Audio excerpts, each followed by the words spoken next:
क्या कुछ कहना सुनाते हैं आपको? ये जल्द से जल्द वैक्सीन खरीदी जाए और लोगों को लगाई जाए।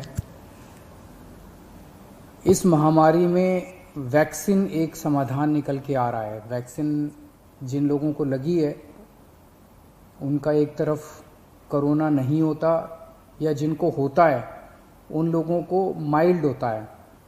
उनमें से अधिकतर लोगों को अस्पताल की ज़रूरत नहीं होती, और अगर अस्पताल की ज़रूरत पड़े भी तो उनकी बीमारी सीरियस नहीं होती, ऐसा देखने में आया है। तो कोरोना एक तरह से अगर वैक्सीन सबको लग जाए तो कोरोना एक ऑर्डिनरी बीमारी की तरह हो जाएगी, अगर होगी भी तो ठीक हो जाएगी। इंग्लैंड में, यूनाइटेड किंगडम में अभी कुछ महीने पहले तक कोरोना का इतनी ही ज़बरदस्त कहर था जैसे अब भारत के अंदर है, और वहाँ उन्होंने वैक्सीन बहुत बड़े स्तर के ऊपर अपने लोगों को लगाई। तो कोरोना के अंदर उस लहर के ख़त्म होने का एक बहुत बड़ा कारण एक्सपर्ट्स वैक्सीन को मानते हैं कि जिस इंटेंसिटी के साथ, एग्रेसिवनेस के साथ कोरोना वैक्सीन लगाई गई इंग्लैंड में, उसका कोरोना की लहर को ख़त्म करने में बड़ा योगदान रहा। वैक्सीन के एक निर्माता ने कहा है कि वो राज्य सरकारों को 400 रुपये में देंगे, दूसरे निर्माता ने कहा है कि वो राज्य सरकारों को 600 रुपये में देंगे, और केंद्र सरकार को दोनों 150 रुपये में देंगे। मेरी उम्मीद है कि इसको एक ही प्राइस होना चाहिए, अलग अलग प्राइस नहीं होने चाहिए। उनमें से एक निर्माता का मैं इंटरव्यू देख रहा था जो कह रहा था कि 150 रुपये में जब वो केंद्र सरकार को दे रहे हैं तो उसमें भी उनको फ़ायदा हो रहा है।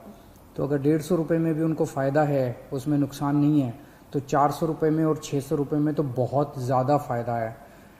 ये समय ऐसा है जो कि इंसानियत को मदद करने का समय है। ये समय ऐसा है जो प्रॉफिट कमाने का समय नहीं है। देश भर के अंदर केंद्र सरकार ने कई दवाइयों के प्राइसेस के ऊपर कैप लगाए। अलग अलग राज्य सरकारों ने हॉस्पिटल्स के प्राइसेस के ऊपर कैप लगाए कि अस्पताल जो हैं इससे ज़्यादा नहीं ले सकते दाम, इस चीज़ के इतने लेंगे, इस चीज़ के इतने लेंगे। ऐसे समय में जब सारा देश मिलके कोरोना की लड़ाई लड़ रहा है, मैं समझता हूँ एक तरफ मैं वैक्सीन मैन्युफैक्चरर्स से अपील करता हूँ कि एक तरफ वो खुद भी इस प्राइस को खुद ब खुद 150 रुपये पे ले आएंगे। पूरी ज़िंदगी पड़ी है प्रॉफिट कमाने के लिए। ये टाइम, कोरोना जब महामारी इतने बड़े स्तर पे फैली हुई है, लोगों से ये प्रॉफिट कमाने का टाइम नहीं है। मैं केंद्र सरकार से भी अपील करता हूँ कि अगर ज़रूरत पड़े तो इसकी भी कैपिंग की जाए और इस प्राइस को कम किया जाए। एक बात की 18 साल से ऊपर की उम्र पे अभी लगाया जा रहा है, लेकिन इस महामारी के दौरान हमने देखा कि हमारे 18 साल से कम उम्र के जवान और बच्चे भी इसमें बहुत ज़्यादा संक्रमित हो रहे हैं। उनमें से कुछ लोगों की मौत भी हुई है।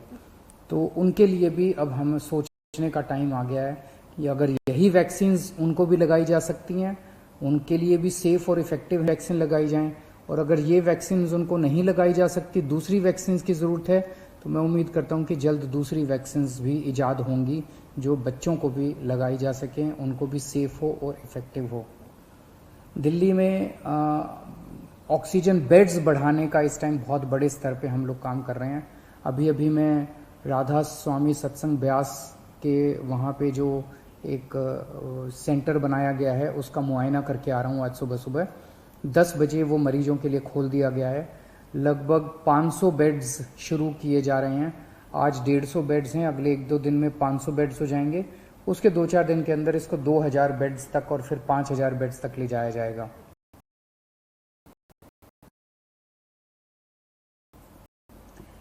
इसके साथ साथ वहीं पे